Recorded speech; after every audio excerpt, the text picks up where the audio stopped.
जय हिंद। आप सबका अपना चैनल शक्ति एजुकेशन पे बहुत बहुत स्वागत है।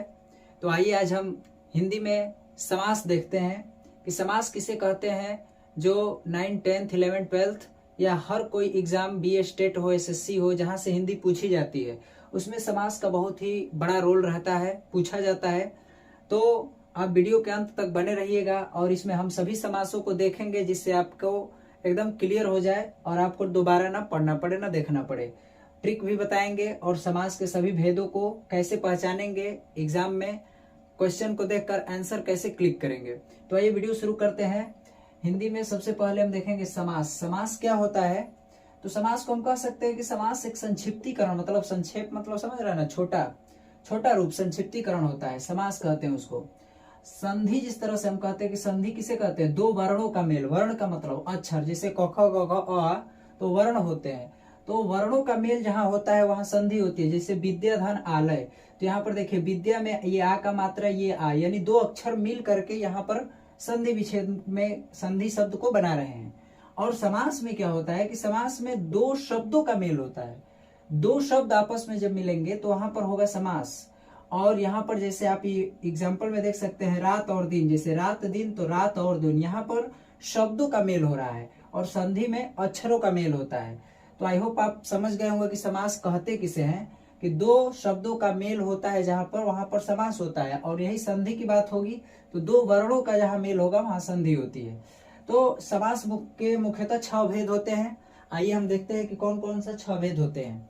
तो यहाँ पर देख सकते हैं पहला जो है द्वंद्व समास, दूसरा है द्विगु समास, तीसरा है कर्मधारय समास, चौथा अव्ययी भाव समास, पांचवा बहुब्रीहि समास और छठा तत्पुरुष समास। ये इसके भी 6 भेद होते हैं, तो इसको हम अंत में देखेंगे। बाकी पहले हम इन 5 को देख लेते हैं, ट्रिक के माध्यम से भी देखेंगे और इसका परिभाषा भी देखेंगे। देखिए, आप अगर डिटेल में पढ़ते हैं तो कोई भी चीज को तो वो एग्जाम में आप उसको शॉर्टकट में अपने दिमाग से कर सकते हैं, लेकिन जब किसी चीज को आपने, वो कोई भी सब्जेक्ट हो, अगर शॉर्टकट तरीके से पढ़ा है तो आप फिर फंस सकते हैं। तो इसीलिए कोई भी चीज को डिटेल से पढ़िए और उसको करिए अपने दिमाग से, अपने शॉर्टकट तरीके से। लेकिन किसी भी चीज को डिटेल से जब हम पढ़ते हैं तो पूरा कंठस्थ हो जाता है। और हिंदी ऐसा है कि इसको बच्चे समझते हैं कि रटना ही है, रटना नहीं, समझना है। अगर जहां इसको रटे समझे नहीं तो रटना जहां चालू हुआ तो बर्बादी का जरवा चालू हो जाएगा। तो यहाँ पर देखिए समास, समास दो शब्दों का मेल होता है। 6 भेद देख ही लिए। पहला समास हम देखेंगे। पहला समास क्या है कि द्वंद्व समास। पहला द्वंद्व समास है। तो द्वंद्व समास की परिभाषा क्या है कि जिसमें पूर्व पद और उत्तर पद दोनों प्रधान होता है, द्वंद्व समास कहलाता है। ये तो परिभाषा रही। यहाँ पर उदाहरण में देखेंगे रात दिन, तो रात और दिन, माता पिता, माता और पिता, पति पत्नी, पति और पत्नी। यहाँ बीच में आप ध्यान दीजिएगा, ये जो चिन्ह दिख रहा है इसको हम बोलते हैं योजक चिन्ह। कौन सा चिन्ह बोलते हैं? योजक चिन्ह। योजक चिन्ह इसको कहते हैं। और योजक चिन्ह इसका अर्थ क्या होता है? और होता है। ये दो शब्दों को आपस में जोड़ रहा है, तो शब्दों का मेल ही समास होता है। तो द्वंद्व समास में आपको ट्रिक के माध्यम से कैसे समझना है कि अगर कोई भी शब्द आपस में विलोम रहे और बीच में योजक चिन्ह लगा हो, वहां होगा द्वंद्व समास।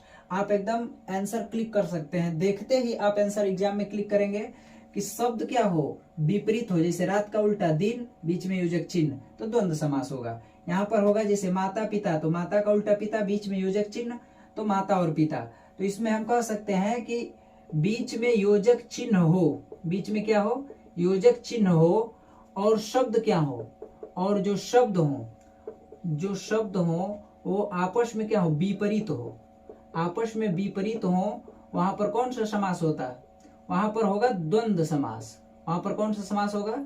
द्वंद्व समास होगा। ये ट्रिक रही कि चिन्ह बीच में योजक चिन्ह लगा हो और शब्द कोई भी दुनिया का शब्द हो जो आपस में उल्टा विपरीत हो, राजा और रानी, पति पत्नी, माता पिता, रात दिन, कोई भी आपस में धनी गरीब, और बीच में योजक चिन्ह लगा है तो द्वंद्व समास हो जाएगा। तो आई होप आपको वीडियो में अच्छे तरीके से समझ में आ रहा होगा। द्वंद्व समास आप समझ चुके होंगे। तो अगले समास की तरफ चलते हैं। दूसरा है द्विगु समास। तो द्विगु समास को हम देखते हैं कि द्विगु समास क्या होता है और इसको हम कैसे ट्रिक से पहचानते हैं। तो आइए देखते हैं। तो दूसरा समास है कौन सा समास? द्विगु समास। यहां पर देखेंगे द्विगु समास। द्विगु समास क्या होता है? तो द्विगु समास का परिभाषा हम देखेंगे। कि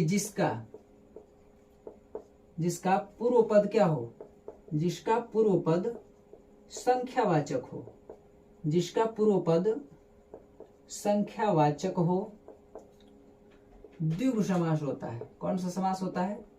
द्विगु समास होता है। ये परिभाषा रही। ये द्विगु समास क्या है कि जिसका पूर्व पद संख्यावाचक हो, द्विगु समास होता है। इस समास में आप ऐसे शब्द को पढ़ रहे हैं जिसमें आपको संख्या का अनुभव हो रहा है। बोलने के बाद आप महसूस ये कर रहे हैं कि अच्छा, इसको तो बोलने से हमको 1 2 3 4 5 6 मतलब नंबर हमको अनुभव हो रहा है, नंबर की बात दिमाग में क्लिक कर रही है। जैसे एग्जाम्पल में जैसे हम देखेंगे क्या, जैसे में हम देखेंगे नवरत्न। नवरत्न का मतलब इसको हम जब विग्रह करेंगे, समास विग्रह, तो ये है समासिक पद। और जब हम इसको ओपन करके खोल के आगे लिखते हैं अर्थ में, तो उसको कहते हैं समास विग्रह। इस तरह संधि और उसको जब हम आगे लिखते हैं तो संधि विच्छेद होता है। तो नवरत्न, तो नौ रत्नों का समूह, नौ रत्नों का समूह, नौ रत्नों का समूह। तो यहाँ पर देखिए नौ रत्न, जब हम इस शब्द को पढ़ते हैं तो सबसे पहले हमारे दिमाग में एक संख्या का भाव उत्पन्न होता है। तो कोई भी ऐसा शब्द जो हम पढ़ें और उसका पहला ही पद, यानी समास में इसमें परिभाषा में हमने देखा कि पूर्व पद ही संख्यावाचक होगा, संख्या को बताएगा। नौ रत्न हो गया चौराहा, यहाँ पे क्या होगा? चौराहा। चौराहा का मतलब कि 4 राहों का समूह। यहाँ पर क्या हो जाएगा? 4 राहों का समूह। तो 4 राहों का समूह। तो यहाँ पर देखिए चौराहा, इसको हम बोल रहे हैं तो इसका जो पूर्व पद है ये हमको संख्या का अनुभव यानी कि संख्या इसमें है ये बता रहा है। तो चौराहा का मतलब 4 राहों का समूह। तो यहाँ पर देखिए 4, यहाँ पर 9, सप्तऋषि, यहाँ पर हो जाएगा जैसे एक सप्तऋषि यानी कि 7 ऋषियों का समूह। यहाँ पर तिराहा, चौराहा, सप्तऋषि, त्रिभुज, यहाँ पर ये भी एक उदाहरण हो जाएगा त्रिभुज यानी कि 3 भुजाओं का समूह। तो त्रिभुज का मतलब क्या हो जाएगा? 3 भुजाओं का समूह, 3 भुजाओं का समूह। तो यहाँ पर आप देख सकते हैं कि जो भी हम शब्द ले रहे हैं, अगर ऐसा शब्द जिसको हम पढ़ने पर या बोलने पर जो उसका पूर्व पद हो, संख्या को बताए, तो वहां हो जाता है द्विगु समास। तो आप अच्छे तरीके समझ गए होंगे कि द्विगु समास क्या होता है। अगला समास की तरफ हम बढ़ते हैं। तो अगला समास क्या होता है? अगला समास तीसरे नंबर पे आता है। तीसरे नंबर पे कौन सा समास है? कर्मधारय समास है। कर्मधारय समास, यहाँ पर देखेंगे अगला समास कर्मधारय। कर्मधारय समास, इसकी परिभाषा क्या है? आप वीडियो में अंत तक बने रहिए। आप आज के बाद ये वीडियो देखने के बाद समास में कोई भी डाउट आपको नहीं रहेगा किसी भी एग्जाम के लिए। कर्मधारय समास क्या होता है? तो कर्मधारय समास में हम देखेंगे, इसकी परिभाषा के तौर पे देखें, नोट करेंगे। परिभाषा क्या है कर्मधारय समास में? कि जिस समास में पूर्व पद क्या हो? पूर्व पद विशेषण हो, पूर्व पद विशेषण हो एवं उत्तर पद क्या हो? विशेष्य हो, उत्तर पद विशेष्य हो, कर्मधारय समास होता है। कर्मधारय समास कहलाता है। ये तो परिभाषा हो गई कि जिस समास में पूर्व पद विशेषण हो, जो पूर्व पद विशेषण हो एडजेक्टिव, और दूसरा उत्तर पद विशेष्य हो, कर्मधारय समास कहलाता है। दूसरे वे में हम इसको कह सकते हैं कि विशेषता बताने वाले समास। कैसे समास? विशेषता। ट्रिक के माध्यम से, ये ट्रिक के तौर पे भी लिख लीजिएगा कि यहाँ पे विशेषता जो बताता है, विशेषता बताने वाले समास, विशेषता बताने वाला समास कौन सा समास होता है? ये कर्मधारय समास होता है। विशेषता को बताने वाला समास कर्मधारय समास होता है। अब इसको हम एग्जाम्पल में कैसे देख सकते हैं? तो एग्जाम्पल में इसको हम देखेंगे तो यहाँ पर हो जाएगा जैसे पीताम्बर। पीताम्बर, पीला है जो अंबर, पीताम्बर। यहाँ पर दूसरा हम देखेंगे काली मिर्च। काली मिर्च, काली मिर्च का मतलब काली है जो मिर्च, काली है जो मिर्च, काली है जो मिर्च। यहाँ पर देखिए मिर्च तो है लेकिन कैसी है? काली। तो विशेषता बता रहे। तो ऐसा कोई भी शब्द आए जिसमें उसकी विशेषता बताए, गोरा है, लंगड़ा है, काला है, पीला है, लंबा है, पतला है, मोटा है, मतलब कुछ भी उसके बारे में उसके गुण अवगुण को बताए यानी विशेषता बताए, तो ऐसे शब्द क्या होते हैं? कर्मधारय समास कहलाते हैं। पीताम्बर, पीला है जो अंबर, काली मिर्च। यहाँ पर अगला एक और एग्जाम्पल लिख सकते हैं नीलकमल। नीलकमल का मतलब क्या हो जाएगा? नीला है जो कमल, नीला है जो कमल, तो नील कमल, यानी कमल तो है लेकिन कैसा है, नीला, तो ये उसकी विशेषता बता रहा है। तो ऐसा कोई भी शब्द आए जिसका पूर्व पद विशेषता बताए उसकी उत्तर पद विशेष्य की, तो हो जाएगा वहां पर क्या, वहां पर हो जाएगा कर्मधारय समास। तो आप याद रखेंगे कर्मधारय समास किसे कहते हैं, जो शब्द क्या बताए, विशेषता बताए, उसे हम क्या कहेंगे, कर्मधारय समास कहते हैं। अगले समास की तरफ हम बढ़ते हैं। तो अगला समास क्या कौन सा है, चौथा अगला समास है हमारा अव्ययी भाव समास। अव्ययी भाव समास 4 नंबर पे आता है अव्ययी भाव समास। अव्ययी भाव समास से बहुत बार क्वेश्चन पूछा जाता है। अव्ययी भाव समास, अव्ययी भाव समास का हम परिभाषा के तौर पे देखें कि जिस समास का पूर्व पद, जिस समास का पूर्व पद अव्यय हो, क्या हो, जिस समास का पूर्व पद अव्यय हो, अव्ययी भाव समास कहलाता है। अव्ययी भाव समास कहलाता है, अव्ययी भाव समास कहलाता है। तो यहाँ पर जिस समास का पूर्व पद अव्यय हो, अव्यय का मतलब दूसरे तौर पे इसकी परिभाषा हम देखें कि इसमें क्या होता है, जितने उपसर्ग से शुरू होते हैं, जो शब्द उपसर्ग से शुरू होते हैं, यानी कि उनके शुरू में उपसर्ग लगा होता है, जो शब्द उपसर्ग वाले होते हैं यानी कि उपसर्ग से शुरू होते हैं, तो वो शब्द कौन से होते हैं, अव्ययी भाव समास होते हैं। अव्ययी भाव समास में शुरू में अव्यय होता है यानी उपसर्ग लगा होता है। एग्जाम्पल में हम देखेंगे, जैसे यहां पर यथाशक्ति, जैसे में हम देखेंगे यथाशक्ति। यथाशक्ति का मतलब हो जाएगा शक्ति के अनुसार, शक्ति के अनुसार। तो यहां पर देखिए यथा को बाहर कर दिया, अव्यय पद है शक्ति, यथाशक्ति यानी शक्ति के अनुसार। दूसरा हम क्या देख सकते हैं, आजीवन। आजीवन, तो यहां पर देखिए आजीवन का मतलब जीवन भर, जीवन भर। आजीवन वही है जीवन, जन्म जन्म तक साथ निभाएंगे, जीवन, आजीवन भर। तो यहाँ पर देखिए आ क्या है, आ एक उपसर्ग है, जीवन शब्द में जुड़ करके आजीवन हो गया यानी जीवन भर। तो ऐसा कोई भी शब्द जिसमें उपसर्ग जुड़ा हो, जैसे यहाँ पर है प्रतिदिन। एक और उदाहरण लेते हैं प्रतिदिन। प्रतिदिन को हम क्या कहते हैं, प्रत्येक दिन। इसका जब हम विग्रह करेंगे तो क्या होगा, प्रत्येक दिन होगा। तो प्रत्येक दिन, तो यहाँ पर देखिए प्रति जो है उपसर्ग है, दिन में जुड़ करके प्रतिदिन बन गया है। तो उपसर्ग वाला जो भी शब्द आएगा उसके सबसे पहले शब्द में उपसर्ग जुड़ा होगा, तो वो शब्द हो जाएगा कौन सा समास, अव्ययी भाव समास हो जाएगा। एक बात और याद रखेंगे इसमें कि एक ही शब्द, यहाँ पर क्या लिखेंगे, यहाँ पर एक लाइन और लिखिएगा कि एक ही शब्द बार बार आए। एक ही शब्द क्या है, एक ही शब्द क्या है, बार बार आए।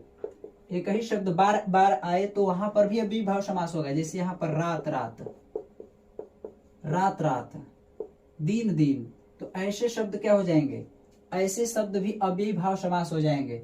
रात रात, दिन दिन, तो रात रात एक ही शब्द 2 बार रिपीट हो गया तो ये अव्ययी भाव समास। तो एक ही शब्द 2 बार आ जाए तो अव्ययी भाव समास होता है।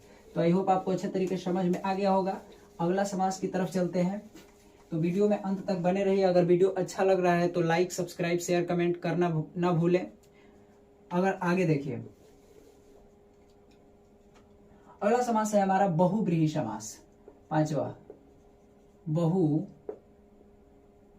बहुव्रीहि समास।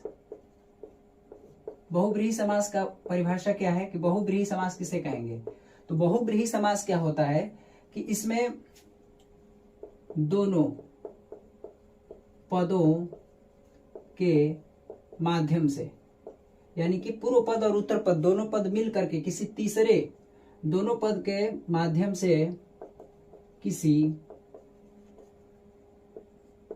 तीसरे, दोनों पद के माध्यम से किसी तीसरे पद यानी अर्थ की, पद यानी अर्थ का क्या होता है, व्याख्या किया जाता है, यानी बताया जाता है, बताया जाता है। तो यहां पर हम देख सकते हैं कि यहां पर दोनों पदों के माध्यम से किसी तीसरे पद यानी उसका अर्थ बताया जाए, तीसरे का अर्थ बताया जाए, तीसरे पद का। तीसरे पद का अर्थ बताया जाए, दोनों पदों के माध्यम से किसी तीसरे पद का अर्थ बताया जाता है, वहां पर होता है बहुब्रीहि समास होता है। और बहुब्रीहि समास का एग्जाम्पल भी आपको एकदम ललन टॉप की तरह कैसे याद रहेंगे, जैसे इसमें ऐसे ऐसे नाम और एग्जाम्पल हैं जो आपको ऐसे यूं याद हो जाएंगे। जैसे यहाँ पर है दशानन, दशानन, दशानन का मतलब क्या होता है कि 10 हैं आनन जिसके, कितने हैं आनन, 10 हैं आनन जिसके। तो यहाँ पर देखिए दोनों पद मिलकर के किसी तीसरे पद का अर्थ बता रहा है। 10 आनन, आनन का मतलब होता है मुख, यानी कि 10 मूड़ी। 10 वो मूड़ी किसका था, रावण का था, सब जानते हैं, एकदम मोटा वो मूछ वाला रावण, दिमाग में तुरंत इमेज आ जाएगा। 10 आनन, अच्छा 10 है आनन जिसके, अर्थात रावण, तो ये रावण हो जाएगा। तो ये देखिए यहाँ पर कहा गया है दशानन, यानी कि दशानन शब्द किसकी ओर इंगित कर रहा है, किसकी ओर इशारा कर रहा है, तो रावण की ओर। तो इस तीसरा अर्थ में यहाँ पर हो गया। जैसे यहाँ पर हो गया लंबोदर, लंबोदर का मतलब कि लंबा है उदर जिनका, लंबा है उदर जिनका। तो लंबा उदर किनका है, तो गणेश जी का है। तो यहाँ पर हम तीसरे अर्थ में आ जाएंगे। ये शब्द जो है बता करके किसी तीसरे अर्थ के बारे में बता रहा है। तो लंबोदर, दशानन, ये सब किसके अर्थ में बता रहे हैं, तो ये बता रहे हैं नीलकंठ, एक शब्द है नीलकंठ। तो नीलकंठ किसका है शब्द, नीलकंठ किसे हम कहते हैं कि नीला है कंठ जिनका, नीला है कंठ जिनका।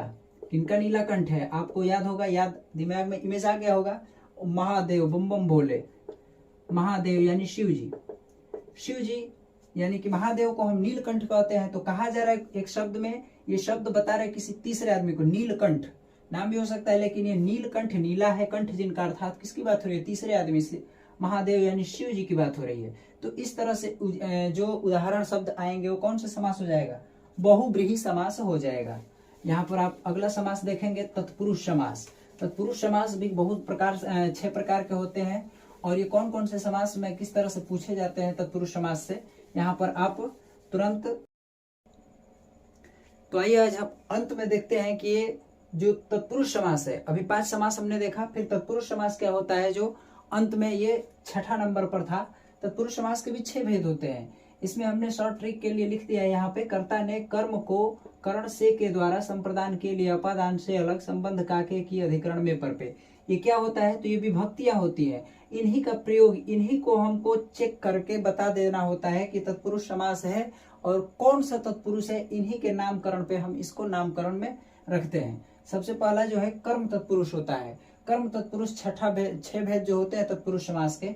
पहला कर्म तत्पुरुष, इसमें को चिन्ह का लोप होता है, को चिन्ह का लोप। देखिए मतदाता यानी कि मत को देने वाला, अभी चुनाव का माहौल चल रहा है, चुनाव हो रहा है, तो उसमें हम मतदान करते हैं, तो जो हम अपना मत देते हैं उसको मतदाता कहते हैं, जो मत देता है तो यानी वोट। तो मत को देने वाला, गिरह कट यानी गिरह को काटने वाला। तो बीच में देखिए को शब्द आ रहा है, तो इन्हीं का लोप होता है। तो ऐसे शब्द जिसके बीच में को आ जाए तो कौन सा शब्द समास होगा, वहां पर हो जाएगा तत्पुरुष समास हो जाएगा। आगे देखिए दूसरा होता है कर्ण तत्पुरुष। तो कर्ण तत्पुरुष क्या होता है कि इसमें से या के द्वारा का लोप होता है। जैसे उदाहरण में हम देख सकते हैं सूर रचित, तो सूर के द्वारा रचित, यहाँ पर सूर के द्वारा रचित, तो सूर रचित कहेंगे तो देखिए बीच में के द्वारा आ रहा है। मुंह मांगा, मुंह से मांगा, से आ रहा है। गुणहीन, गुण से हीन, तो ऐसे शब्द जो बीच में से आए या के द्वारा आए तो शब्द होगा तत्पुरुष समास। लेकिन कौन सा तत्पुरुष, तो कर्ण तत्पुरुष होगा। आपको समझ में आ रहा होगा। तो आइए देखते हैं हम अगला जो समास है, इसमें तीसरा संप्रदान, यानी के लिए इसमें का लोप होता है।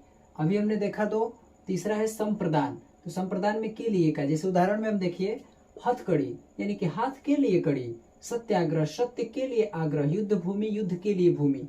तो आप इसमें देख सकते हैं कि इसमें के लिए जो शब्द है बीच में के लिए के लिए के लिए, तो ऐसे शब्द जिसके बीच में के लिए का लोप होता है, छिपा रहता है यहाँ पे, और इसको विग्रह करने पर ये पता चल जाता है। तो के लिए शब्द वाला जो ऐसे शब्द आए तो कौन सा तत्पुरुष समास होगा, लेकिन कौन तत्पुरुष, संप्रदान तत्पुरुष हो जाएगा। अगला देखते हैं चौथा अपादान। अपादान में बीच में से का होता है, और इसमें देखिए करण में भी से आया था के द्वारा, लेकिन उसमें अलग होने का भाव नहीं था। लेकिन इसमें क्या है कि इसमें से जो आएगा ये अलग होने का भाव मतलब इसमें प्रकट होगा। जैसे कि धनहीन यानी कि धन से हीन, यानी कि धन से हीन मतलब धन से वो अलग है बिल्कुल। पथ भ्रष्ट, पथ से भ्रष्ट यानी रास्ता से एकदम बिल्कुल अलग हट गया, भ्रष्ट हो गया है। पाप मुक्त यानी पाप से मुक्त यानी पाप से अलग हो गया। तो ये 100 का भाव जो से आ रहा है इसमें, ये अलग होने का भाव दिखाएगा। यही जो करण में हमने पढ़ा अभी, तो उसमें अलग होने का भाव नहीं था, तो यहाँ पर ये हो गया अपादान। तो इसमें बीच में से ऐसे आए, अलग होने का भाव प्रकट हो तो वहां पे अपादान हो जाएगा। और के लिए की बात हो तो वहां पे संप्रदान। संबंध की बात हो तो संबंध में का की के अगर आता है, जैसे राजपुत्र, राजा का पुत्र, तो इसमें एक पद दूसरे पद के बीच में का के की आएगा और ये बताएगा संबंध उसका, कि उसका से जो दूसरा वाला पद है पहला वाला पद से क्या संबंध है उसका। तो ये बीच में का शब्द आएगा, की आएगा। जैसे देश रक्षा, देश की रक्षा, तो रक्षा किसकी, देश की। तो ये बीच में की शब्द आकर के देश में रक्षा का जो आपस में संबंध है उसको अच्छे तरीके से समझाया बता रहा है। विद्या सागर, किसका सागर, विद्या का सागर। तो ये बीच में जो का शब्द आ रहा है ये बता रहा है संबंध, बता रहा है एक दूसरे के बीच में। तो ये हो गया यहाँ पर संबंध कारक। लास्ट में अंत में हम देखते हैं, अंत में क्या आ जाता है, तो अंत में आ जाता है अधिकरण। अधिकरण क्या हो जाता है, तो अधिकरण में हम देखते हैं कि अधिकरण में हम में पर पे का बात हो जाता है। अधिकरण ये अंतिम है अधिकरण। तो अधिकरण में किस चिन्ह का लोप होता है, में या पर का। इसमें में या पर का लोप होता है। जैसे उदाहरण में हम देख सकते हैं, उदाहरण में यहाँ पर नीति निपुण, नीति निपुण, नीति निपुण में नीति निपुण का अर्थ यहाँ पर हम लिखेंगे नीति में निपुण, नीति में निपुण, बीच में देखिए में आ रहा है। घुड़सवार, अगला उदाहरण क्या है, घुड़सवार। तो घुड़सवार में क्या हो जाएगा, घोड़े पर सवार, घोड़े पर सवार। तो घोड़े पर सवार यानी कि जो घोड़ा है उसके ऊपर सवार, तो बीच में पर आ रहा है यहाँ पर। जैसे आत्मविश्वास, आत्मविश्वास, तो आत्मविश्वास का मतलब हो जाएगा आत्म पर विश्वास, आत्म पर विश्वास। तो यहाँ पर देखिए बीच में पर आ रहा है। तो में या पर ऐसे शब्द आए जिनका विग्रह करने पर में या पर हो, या हमको उसको पढ़ने से इसका क्या कहते हैं कि पता लगे दिमाग में कि नहीं इसमें में या पर होगा, तो इस तरह के समास में तत्पुरुष समास होता है। कौन सा तत्पुरुष, अधिकरण तत्पुरुष समास होता है। तो ये सभी समास का हमने प्रकार, परिभाषा और ट्रिक के साथ देख लिया। अगर वीडियो अच्छा लगा हो तो लाइक, सब्सक्राइब, शेयर, कमेंट जरूर कर सकते हैं। अगर नहीं अच्छा तो आप स्किप करके जा सकते हैं। तो यहाँ पर हमने आपको विधिवत समास के बारे में बता दिया, जो हर एग्जाम की दृष्टि से अति महत्वपूर्ण है।